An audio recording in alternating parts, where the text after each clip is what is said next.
쇼펜하우어와 니체 2장 인식론. 첫 번째, 쇼펜하우어의 인식론부터 보겠습니다. 1. 칸트의 영향. 쇼펜하우어는 칸터의 순수 이성 비판에서 제시한 인식론의 영향을 많이 받았습니다. 그럴 수밖에 없었을 것입니다. 유럽 전역에 칸트의 영향력이 강력하게 퍼져 있었으며 절대적인 위치를 차지하고 있었기 때문입니다. 쇼펜하우어는 칸트가 시간과 공간을 감성의 형식으로 규정하면서 우리의 세계 경험이 감성에 전적으로 의존한다는 그의 생각에 동의하였습니다. 우리 앞에 존재하는 세계는 바로 시간과 공간 속에서 우리의 감각이 파악하는 세계인 것입니다. 너무나 명확하고 부인할 수 없는 정의입니다. 그러나 여기서 한 걸음 더 들어가 감성과 오성은 인간의 인식 능력의 두 가지 더듬이 역할을 감당하는데, 칸트는 현상 세계를 인식할 수 있다고 한 것에 대해 쇼펜하우어는 표상의 세계로 제안합니다. 칸트가 현상 세계의 인식을 보편 타당한 인식으로 규정하면서 적극적인 의미를 부여한 반면, 쇼펜하우어는 표상 세계의 인식이 세계에 대한 단편적인 인식이라는 점을 강조하며 차이를 나타냅니다. 이런 근본적인 차이는 오성의 능력을 인간에게만 특별하게 적용하는 칸트와는 달리 쇼펜하우어는 동물들에게도 오성의 능력이 있다고 보는 것입니다. 쇼펜하우어는 인간만이 원인과 결과를 인식하는 것이 아니라 동물들도 인식할 수 있다고 보는 것입니다. 동물들이 인간처럼 개념을 사용하지는 못하지만 사물들의 다양한 작용 사이의 인과관계를 파악하기 때문입니다. 또한 칸트와 구별되는 것은 이성의 역할을 제한적으로 해석하고 있다는 것입니다. 오성의 역할과 이성의 역할은 근본적으로 두뇌 현상일 뿐이며, 이중오성은 표상세계에 대한 직관적인 인식을 제공하는 반면 이성은 추상적인 인식을 가져온다고 보았습니다. 이렇게 이성의 기능을 칸트보다 제한한 것은 니체도 동의해서 같은 입장을 펼쳤습니다. 칸트는 순수 이성 비판에서 이성의 올바른 사용과 역할, 그리고 그 한계를 논의했지만 이성의 기원과 존재 방식에 대한 궁극적인 질문들은 제기하지 않았습니다. 하지만 쇼펜하우어는 이성의 기원이 의지의 객관화와 관련이 있다고 주장하면서 몸의 일부분인 두뇌의 작용 정도로 해석하였습니다. 이성을 신이 준 선물, 능력, 완전한 세계와의 연결 통로로 보았던 과거와 달리 의지가 이성을 조정하며 의욕을 드러내는 의지에 의해 이성이 생겨난다고 한 것입니다. 쇼펜하우어는 칸트의 철학 위에 자신의 주장과 생각을 첨부하였고, 자신을 이해하려면 칸트를 반드시 올바르게 이해해야 할 것이라고 말했습니다. 2. 충분 근거율의 4가지 형태. 쇼펜하우어는 의지와 표상으로서의 세계에서 충분 근거율을 언급합니다. 그는 박사학위 논문에서 표상들을 결합하는 원리로서의 충분 근거율에 대해 자세히 언급하였고, 모든 학문의 기초라는 점을 강조하였습니다. 발생하는 모든 것은 필연적으로 어떤 원인에 의해 발생한다는 플라톤의 사상을 따른 것입니다. 그리고 아리스토텔레스의 형이상학 5권 1장에서도 이론적 방식이거나 어떤 식으로든 이론적인 것과 관련 있는 모든 지식은 이유와 원칙에 관련된 것이라는 구절을 인용하면서 모든 것이 왜 존재하는지를 묻는 충분 근거율을 모든 학문의 어머니라고 하였습니다. 그리고 여기서 어떤 것이 있다는 것을 인식하는 사실과 왜 그것이 있는지에 대한 인식을 구분한 아리스토텔레스의 사유를 따릅니다. 쇼펜하우어는 서양 철학의 역사는 인식 근거와 원인의 혼동의 역사였다고 할 만큼 이 부분을 핵심으로 파악했습니다. 또한 흉이 인과 법칙이 경험을 구성한 것이 아니라 경험이 인과성을 만들어낸다고 한 것에 주목하였고, 그의 주장을 높이 평가했습니다. 쇼펜하우어는 철학자들이 인식 근거와 원인을 엄격하게 구분하지 않으면 다양한 문제가 발생한다고 보았으며, 충분 근거율이 우리가 경험하는 세계에 대해서 왜라고 물을 권리를 제공해주며 인식을 가능하게 하는 원리라고 하였습니다. 쇼펜하우어는 충분 근거율의 형태를 네 가지로 구분하여 첫 번째, 생성의 근거율, 두 번째, 인식의 근거율, 세 번째, 존재의 근거율, 네 번째로는 행위의 근거율이라고 설명하였습니다. 생성의 근거율은 인과법칙으로서 나타나는 것으로 시간 안에서 나타나는 외적 경험의 대상들의 변화에 대한 진자시계라고 말했습니다. 최초의 원인은 공간이나 시간이 끝나는 곳 어딘가 혹은 우리가 인식하는 곳에서는 존재하지 않는 그 어딘가에 있어야 하는데, 이러한 최초의 원인은 우리의 인식 밖에 있기에 최초의 원인을 인간에게 설명하려는 것이 모순이며 그런 철학자들을 비판합니다. 두 번째로, 인식 근거율은 하나의 판단은 충분한 근거를 가진다는 원리입니다. 이것은 간단한데 하나의 판단이 다른 경험과 논리, 판단에 근거하고 있다는 것을 말하는 원리입니다. 어떤 것을 판단하려면 반드시 기준이 되는 무언가의 경험이나 논리, 판단 기준이 있어야 하기 때문입니다. 세 번째, 존재의 근거율은 공간과 시간이 표상들의 존재의 근거라는 것입니다. 공간은 표상들의 위치 파악을 가능하게 하며 시간은 표상들의 관계를 순서대로 파악하게 하는 것입니다. 우리는 이것을 통해 표상들의 존재를 규정하고 있습니다. 마지막으로 행위의 근거율은 인간의 다양한 행위들의 근거를 설명해 주는 것입니다. 인간의 행동에 동기를 부여하는 인과법칙이 바로 행위의 근거율인 것입니다. 인간은 동기가 있어야 행동하며 모든 행동에는 동기가 필수적이기 때문입니다. 우리는 세계를 경험하는 것이 아니라 표상으로 주어진 세계, 즉 우리가 인식할 수 있는 세계만을 경험하게 된다는 것은 상당히 주목할 만한 그의 주장입니다.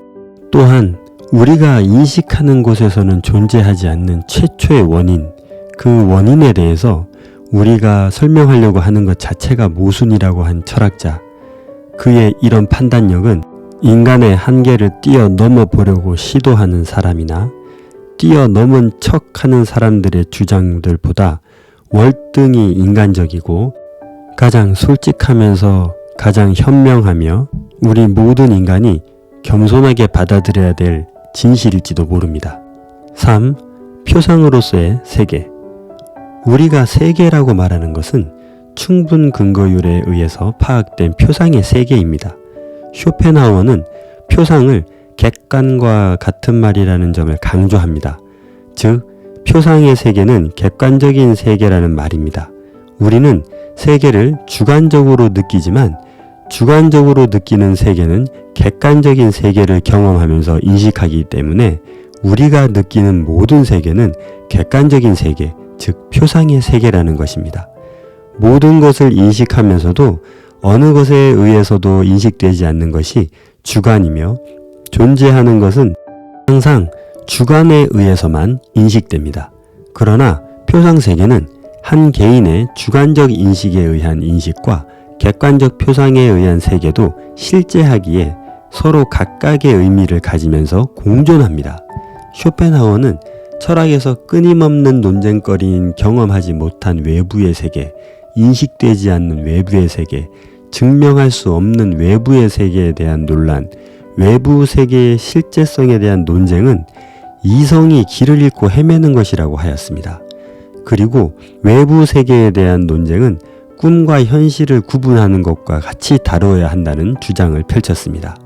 하지만 꿈과 현실을 구분하는 것이 인간의 한계성 때문에 쉽지 않으며 그렇기에 외부 세계, 즉 증명할 수 없으며 객관적으로 인식되지 않는 세계에 대한 논의를 부정적으로 보았습니다. 인간이 확인할 수 없는 세계에 대해 주관적인 주장을 서로 펼쳐봐야 의미가 없다는 것입니다. 우리는 과연 우리의 한계를 인정하고 객관화가 가능한 실제에 집중하다가 삶을 마감하는 것이 좋을지, 아니면 수없이 다양한 주장들 중 하나를 선택해서 외부 세계에 대한 확신을 가지고 살다가 삶을 마감하는 것이 현명한 것인지 선택하는 것만이 주어진 것 같다고 말했습니다. 여러분은 어떠신가요? 우리가 확인 불가능한 어떠한 것을 강력하게 믿고 살아가고 계신가요? 아니면 우리가 모르는 것을 빈 공간으로 내버려 둔 채 우리가 인식할 수 있는 것에만 충실하며 살아가시는가요? 네 번째, 추상적 인식과 직관적 인식. 쇼펜하우어는 인식의 대상을 객관적 세계, 즉 표상의 세계라는 점을 강조하며 추상적 인식과 객관적 인식 두 가지 인식으로 구분하였습니다. 추상적 인식은 이성에 의해 작용하는데 이성은 오성에 의해 주어지는 인식입니다. 이성은 추상적 인식을 만들고 오성은 직관적인 인식을 만들어냅니다. 이때 인식이 지속적이고 복잡한 경우 추상적으로 인식합니다. 이에 반해 직관적 인식은 정확하고 섬세한 인식이기에 상황을 명확하게 파악하게 도와줍니다. 쇼펜하우어는 이 두 인식은 서로가 보완하는 관계이지 어느 것이 우월하다고 보지 않았습니다. 추상적 개념이 전체적으로 다양한 상황을 이해하는 데 도움을 주고 직관적인 인식이 치밀함과 세밀한 인식을 제공하여 표상의 세계를 인식하는 데 반드시 필요하다고 본 것입니다.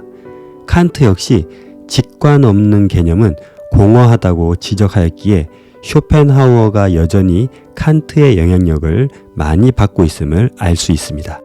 다섯 번째, 이성과 학문의 한계. 쇼펜하우어는 전통 철학이 제시한 이성의 역할을 비판하면서 이성의 역할과 오성의 역할을 명확하게 구분하였습니다.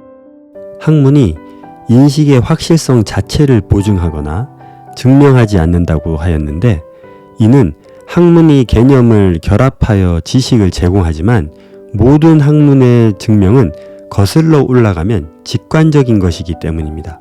즉, 더 이상 증명될 수 없는 것에 부딪히고 말기 때문이라는 것입니다.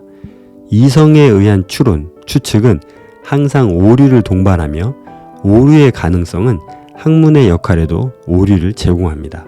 또한 오성 역시 대상을 잘못 인식하여 가상을 만들어내기에 학문의 확실성은 우리가 생각하는 것보다 더 불완전한 것이라고 말합니다.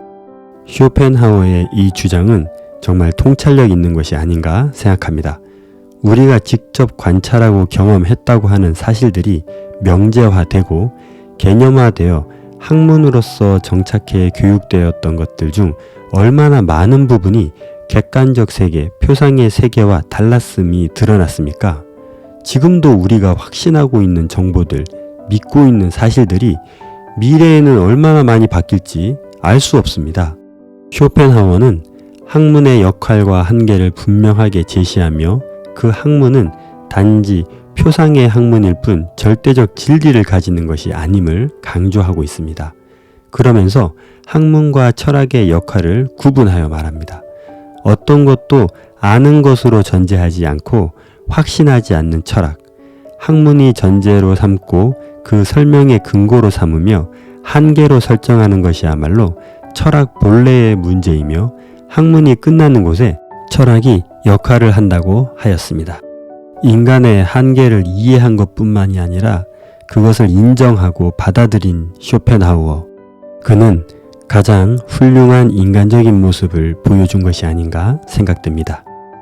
두 번째로 니체의 인식론을 바라보겠습니다. 1. 인식과 학문 비판. 니체는 비극의 정신을 통해서 진정한 진리, 즉 존재의 불합리와 공포를 그대로 드러내주는 실존의 진리를 우리에게 제시하려고 하였습니다. 니체는 소크라테스가 그리스 비극의 의미를 비합리적으로 평가했고 플라톤에게까지 영향을 주었다고 하였습니다. 비극에 대한 오해가 서양의 사유 전체를 데카당스에 빠뜨려 비극의 진정한 본질을 외면한 채 인간과 세계를 근본적으로 통찰하려는 시도를 하지 못하게 했다고 지적합니다. 이로 말미암아 학문의 본질이 무엇인지를 잃어버렸다고 하였습니다. 니체는 정말 당차고 간결한 어조로 자신의 주장을 책에 담아냅니다. 그렇다. 모든 학문은 도대체 무엇을 의미하는가? 왜 존재하는가? 진리에 대한 하나의 멋진 정당 방위인가? 비겁함과 거짓과 같은 것은 아닌가? 니체는 학문과 인식은 세계의 본질을 묘사하는 것이 아니라 현상만을 설명해주고 있기 때문에 이를 극복해야 한다고 하였습니다. 숱한 개념들은 관조로부터 추상화된 형식, 껍질만을 가진 추상적인 것에 불과한데 이러한 학문 비판은 인식의 역할에 대한 부정적인 시각에서 비롯된 것으로 보았습니다. 우리는 우리가 아는 것만 보며 보고 싶어 하는 것만 인식한다고 하였습니다. 또한 어떤 사물에 이름을 붙이고 특징과 모든 것을 개념화한다고 해도 그것은 사물 자체가 표현되었다기보다 인간이 자의에 의해 개념화한 것이라고 합니다. 니체의 이러한 통찰력과 문장력은 우리의 심장을 두드리기에 충분한 것 같습니다. 니체는 더 근본적인 질문을 던지는데 왜 인간은 어떤 것을 인식하려고 하는지에 대한 물음입니다. 인식에 대한 우리의 요구는 익숙하지 않은 것, 낯선 것을 의심하려고 하고 모르는 것에 대한 두려움 때문이 아닐까?